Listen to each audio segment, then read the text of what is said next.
அமைச்சர் கீதா ஜீவன் ஆட்சிக்கு வந்ததில் இருந்து தாங்கள் சிக்கல்களுக்கு இதுவரை எந்த தீர்வும் காணவில்லை என கூறும் தூத்துக்குடி தொகுதி பொதுமக்கள் தேர்தல் நேரத்தில் மட்டும் சாலை பராமரிப்பு உள்ளிட்ட பணிகள் மேற்கொள்வதாக தெரிவித்துள்ளனர். மாநகராட்சி பகுதியில் தான் இருக்க பார்த்துக்கோங்க. 40-45 வருஷம் ஆயிட்டு நான் இந்த தெருல குடியிருக்கேன்.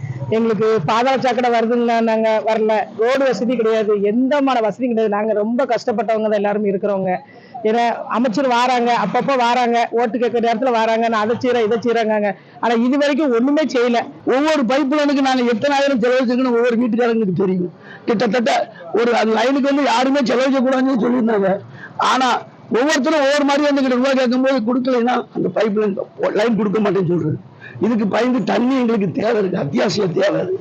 அதனால அந்த பைப் லைனுக்கு நாங்க காசு கிடைக்கிற காசை கொடுத்துட்டு வேலையை முடிச்சா போதும்னு நினைக்கிறாங்க.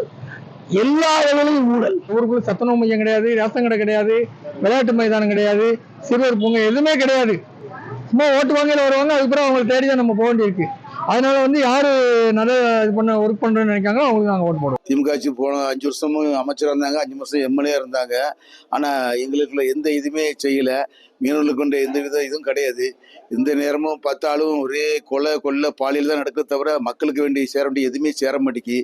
நாங்களும் எங்களுக்கு மீனவர்கள் எல்லா மக்களும் கஷ்டப்படுறாங்க. இந்த போட்டுக்கெல்லாம் போகாம எல்லாரும் நலிஞ்சு தான் இருக்காங்க. எங்களுக்கு மீனவர்களுக்கு எந்த உதவியும் கிடையாது. ரோடெல்லாம் கொஞ்சம் கிளியரா பண்ணலாம். இப்போ உதாரணமா அந்த விவிடி ரோடு திரும்புற இடமெல்லாம் இருக்கு இல்லையா, அந்த இடத்துல தான் கொஞ்சம் கவனமாக தான் திரும்ப வேண்டியிருக்கு. அண்ணா நகர் பாலத்தை அவங்க ரெடி பண்ணலாம். 2ஆம் கேட்டு அது பெரிய பிரச்சனையாவே இருக்கு. 2ஆம் கேட்டு போனாலே பெரிய சிக்கல் ஆகிட்டே இருக்கு. இன்னும் நல்லா பண்ணா மக்களுக்கு நல்லதா இருக்கும்.